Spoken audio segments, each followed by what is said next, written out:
Halo, tes, tes. Assalamualaikum. Oke, oke.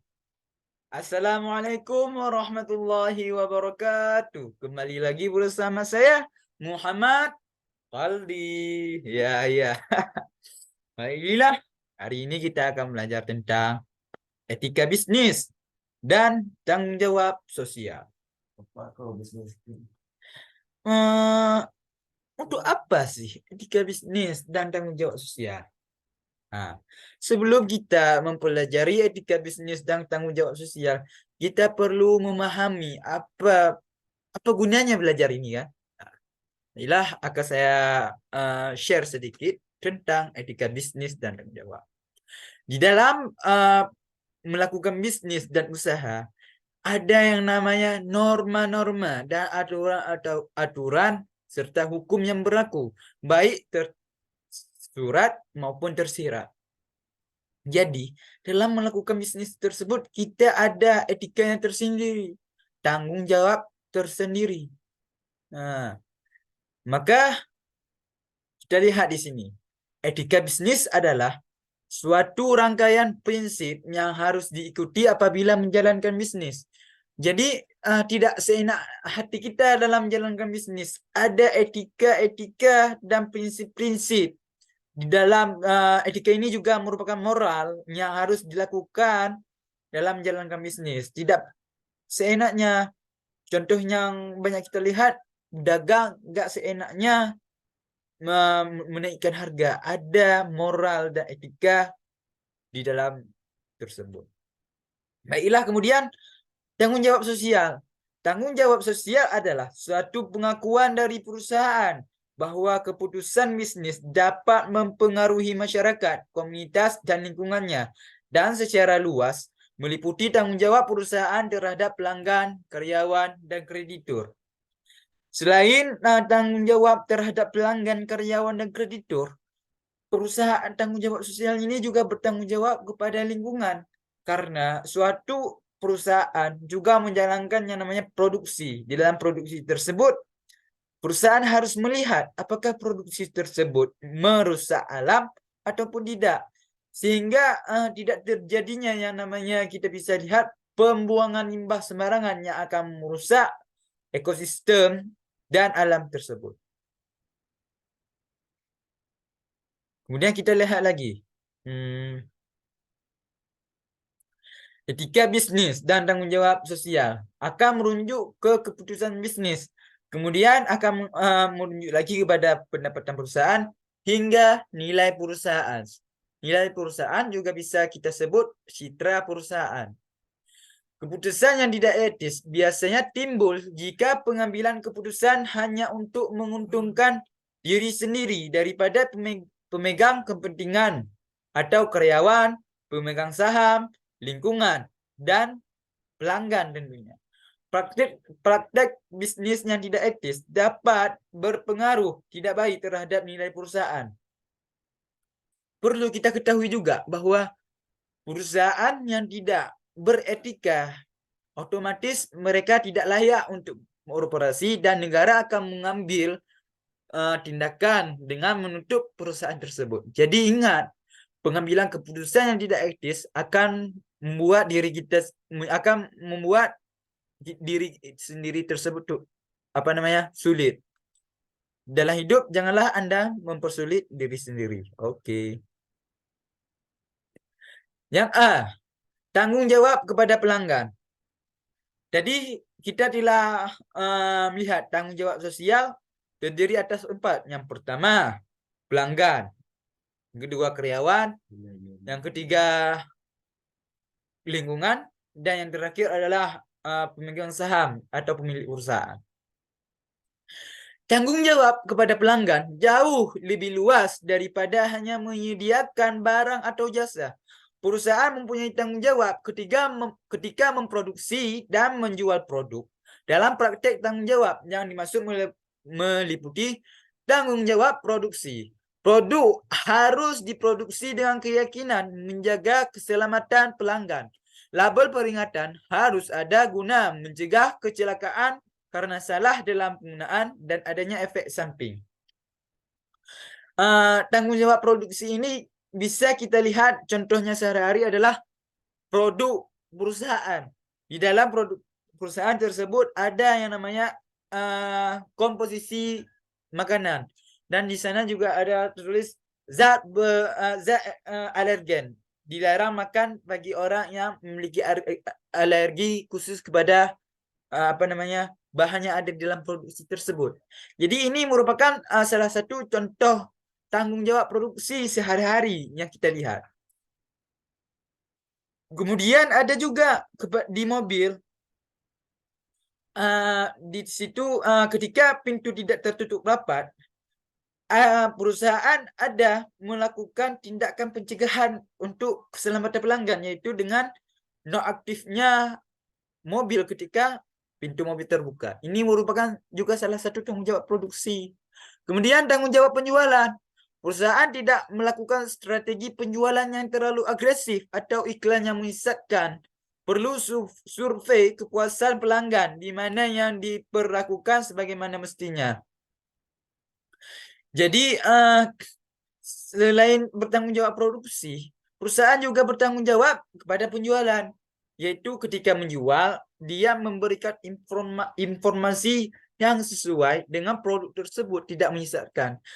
Seperti contohnya tadi, ada orang alergi kepada susu sapi, kemudian mereka mengatakan susu sapi tersebut anti alergen, sehingga ketika ini merupakan salah satu penyesatan di dalam penjualan. Jadi kita harus hati-hati nih. Jadi perusahaan tersebut harus memiliki tanggung jawab kepada pelanggan.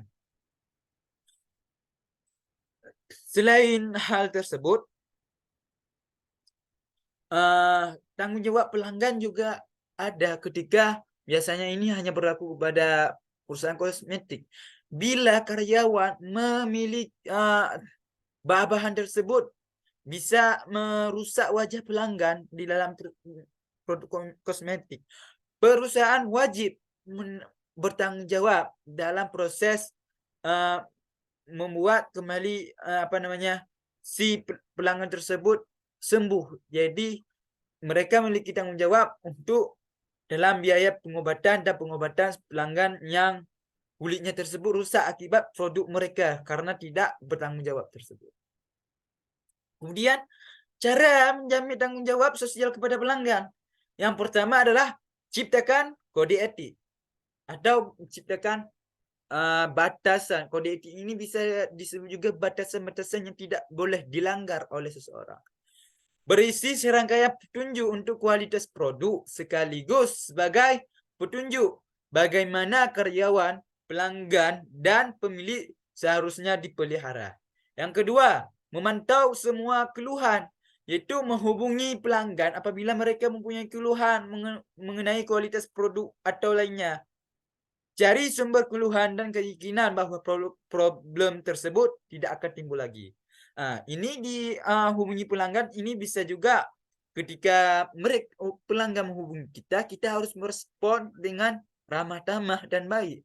Karena pelanggan biasanya ada pelanggan yang tidak acuh tak acuh, ada juga yang memberikan feedback yang positif kepada kita ataupun negatif. Kita sebagai development harus melihat dan mencari keluhan-keluhan apa yang menjadi problem bagi pelanggan dan mencari cara agar bahwa problem tersebut tidak akan timbul lagi. Kemudian umpan balik pelanggan. Ini sudah saya jelaskan tadi. Lanjut lagi. Cara konsumerisme menjamin tanggung jawab terhadap pelanggan. Tanggung jawab terhadap pelanggan didorong juga oleh sekelompok konsumen tertentu. Konsumerisme mewakili permintaan kolektif pelanggan di mana bisnis mempengaruhi kebutuhan mereka. Cara pemerintah menjamin tanggung jawab terhadap pelanggan. Yang pertama, yaitu tentu saja peraturan pemerintah terhadap keamanan produk, yaitu membuat standarisasi akan produk tersebut. Yang kedua yaitu peraturan pemerintah tentang periklanan. Tidak boleh pemerintah akan melakukan dan menerbitkan peraturan tentang iklan yang menyesatkan dan iklan yang tidak bagus. Yang ketiga, peraturan pemerintah terhadap kompetisi industri, yaitu di mana persaingan antara pesaing bisnis. Tentu saja dalam bisnis ada pesaing, dan dalam persaingan ini harus sehat, dan pemerintah telah mengeluarkan peraturan-peraturan tentang persaingan bisnis. Oke, tanggung jawab kepada karyawan. Yang pertama adalah rasa aman karyawan, yaitu meyakinkan bahwa tempat kerja adalah tempat aman bagi karyawan, terhindar dari pelecehan seksual dan mara bahaya seperti maling, apa lagi namanya, perbudakan di dalam perusahaan. Ini perusahaan wajib memberikan rasa aman pada karyawan dan perlakuan yang layak oleh karyawan lain. Tidak adanya pembulian dalam perusahaan ataupun atasan meremehkan dan melecehkan perusahaan secara verbal maupun non-verbal. Ini harus ada perlakuan yang layak dari karyawan lain. Yang ketiga adalah kesempatan yang sama, bahwa setiap orang memiliki hak yang sama dan kesempatan yang sama untuk menjadi apapun yang diinginkan di dalam perusahaan tersebut. Menurut saya dengan usaha yang maksimal.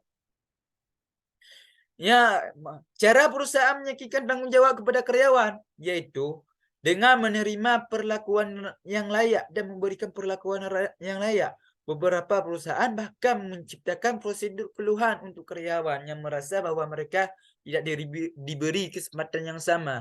Keluhan akan ditangani oleh seseorang atau departemen, bagian atau seksi yang ditunjuk perusahaan. Adanya masukan yang dimana perusahaan tersebut akan memecahkan dan memperbaiki prosedurnya untuk menghindari keluhan karyawan lainnya. Ada juga bila konfliknya sangat memanas dan berbahaya hingga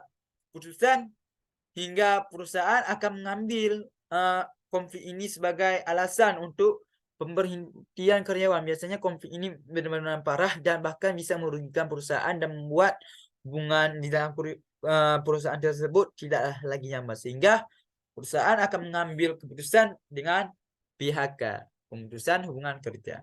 Ini merupakan langkah terakhir dari perusahaan terhadap karyawan yang tidak disiplin biasanya, ya. Yang ketiga adalah tanggung jawab kepada pemegang saham. Jadi perusahaan tersebut memiliki tanggung jawab kepada pemegang saham, yaitu pemilik perusahaan. Jadi caranya adalah dengan manajer perusahaan memonitor keputusan perusahaan untuk meyakinkan bahwa mereka membuatnya untuk kepentingan pemilik, bukan kepentingan dirinya pribadi.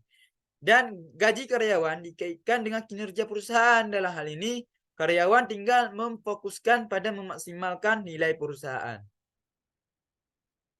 Cara pemegang saham meyakinkan tanggung jawab. Pertama, pemegang saham harus aktif dalam mempengaruhi kebijakan manajemen perusahaan. Tidak boleh pemilik dan pemegang saham acuh tak acuh terhadap perusahaannya. Sehingga bila terjadi keselewengan pengambilan keputusan manajer, mereka tidak bisa menyalahkan manajer karena mereka tidak aktif dan peduli terhadap dalam pengambilan keputusan. Maka penting bagi pemegang saham aktif dalam mempengaruhi kebijakan manajemen perusahaan untuk pengambilan keputusan. Yang konflik dengan kompensasi eksekutif yang berlebihan. Biasanya ini adalah gaji para CEO yang diberikan itu terlalu banyak, dan bagi manajer itu juga banyak. Itu biasanya merupakan isu-isu yang timbul ketika perusahaan membayar gaji tinggi kepada para eksekutif. Di lain pihak, imbalan yang diterima oleh para pemegang saham investasinya tidak memuaskan. Ini merupakan fokus kita agar meyakinkan dan tanggung jawab kita kepada pemegang saham.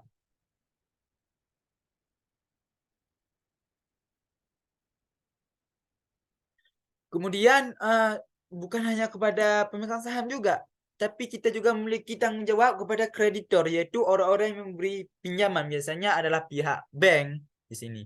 Kita harus bertanggung jawab, yaitu membayar hutang sebelum jatuh tempo. Ini merupakan tanggung jawab kita terhadap pihak kreditor. Yang terakhir adalah tanggung jawab pada lingkungan.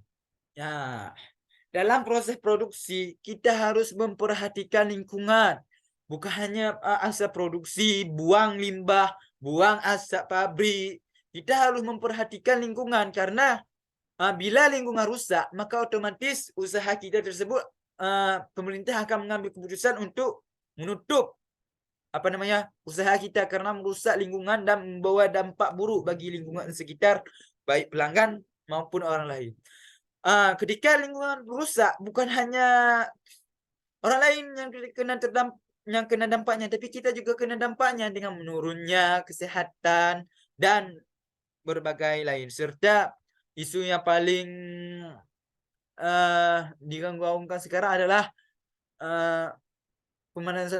pemanasan global. Jadi kita sebagai perusahaan juga manusia harus sadar akan pentingnya lingkungan bagi usaha kita dan diri kita sendiri.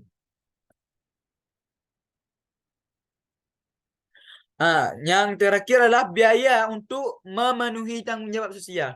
Kemungkinan biaya yang timbul sebagai akibat tanggung jawab sosial kepada pelanggan adalah menciptakan program menerima dan memecahkan keluhan, melakukan survei untuk mengetahui kepuasan pelanggan, dan menerima gugutan hukum oleh pelanggan. Yang kedua, karyawan, menciptakan program menerima dan memecahkan keluhan, melakukan survei mengetahui kepuasan karyawan, dan menerima gugatan hukum oleh karyawan karena diskriminasi atau tuduhan tanpa bukti. Yang ketiga, pemegang saham, mengumumkan informasi keuangan secara periodik, secara jujur, dan secara tepat waktu tentunya. Kemudian, gugatan hukum atas tuduhan bahwa manajer perusahaan tidak memenuhi tanggung jawabnya pada pemegang saham. Yang keempat adalah lingkungan. Itu memenuhi regulasi pemerintah dan akan lingkungan, memenuhi janji dan petunjuk lingkungan yang dibuat perusahaan. Sekian, terima kasih untuk etika bisnis dan tanggung jawab sosial.